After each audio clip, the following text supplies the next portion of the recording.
Okay, we're going to do in this podcast a little bit of sketching in SolidWorks. So nothing too complicated. Just click on the front plane, draw my sketch. Now I'm looking normal to the front plane. I'd like to draw a center line first. I'm going to draw my center line. Now I pick up my line command and I'm going to sketch out a little simple sketch. Note the way I move the mouse away from the final point on the line.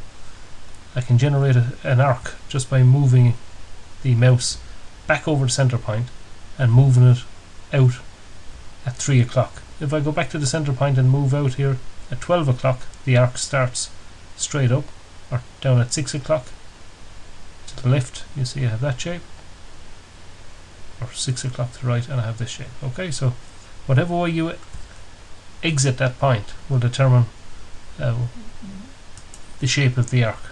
So I'm just going to draw up a very simple sketch. Let's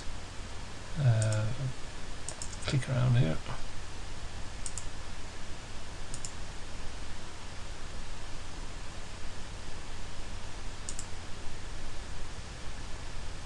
Alright. Now we're going to use relationships to constrain this. Now already you can see the green little handles here that SolidWorks is automatically put on, and I'm going to add a few more. So for instance, you press and hold the control button on the keyboard. If I press this line and this line, I would like to make the two lines collinear. Okay, so now the second line is almost an extension of the first line, although it has a break between it. You're going to use smart dimensioning to put an angle between here and here. Let's just make that 40 mil or 40 degrees. And you can see the end of my slot here. I would like to have a right angle at the end of my slot. So again, press and hold the control. Alright, I'm still in the dimension. So press and hold the control button. Press on the two lines and press perpendicular. So now this angle here is perpendicular, and because obviously these two lines are parallel, the second angle up here is also going to be perpendicular. If I would like the two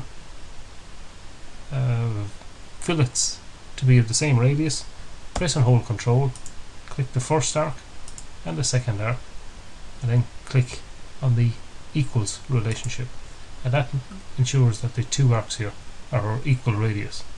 So when I put a smart dimension on this one, if I reduce that back to 40, you can see that the arc at the end has also reduced to 40.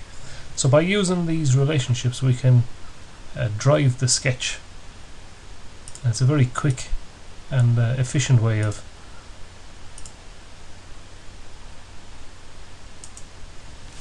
making a sketch in SolidWorks. Okay, so now that I'm happy with my sketch, I can mirror everything I have on the left and create. So I just press the mirror entities button, draw a box about the mirror axis, select on the axis and click OK. End the sketch. I would like then to extrude it, specify the thickness. I have 3 millimeters. Press enter, and that's my sketch extruded. Now we're going to do a quick little cutout. So I press on my extrude cutout, select the plane I would like to make the cutout of. I like to look normal to the curve here, so, or normal to the plane, so I just press the normal to the plane or control 8, whichever is the most comfortable for you. And I'm going to draw a little cutout just across this. It's really not important, the shape of it here. So I'll just accept that. That's my cutout. And if I would like to mirror this feature,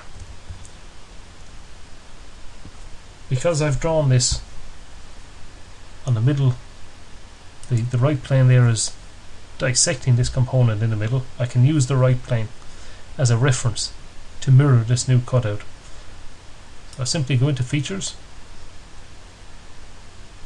I press on the mirror feature here, so I click on mirror feature, click on the feature that I would like to mirror. So in this case it's the cut extrude one. The face to mirror about, in this case it's going to be the right plane. I accept that, and now I've just mirrored the feature across. Alright, so hopefully this will help when you come to designing the bracket that you're doing for your first assignment. Okay, thank you, bye bye.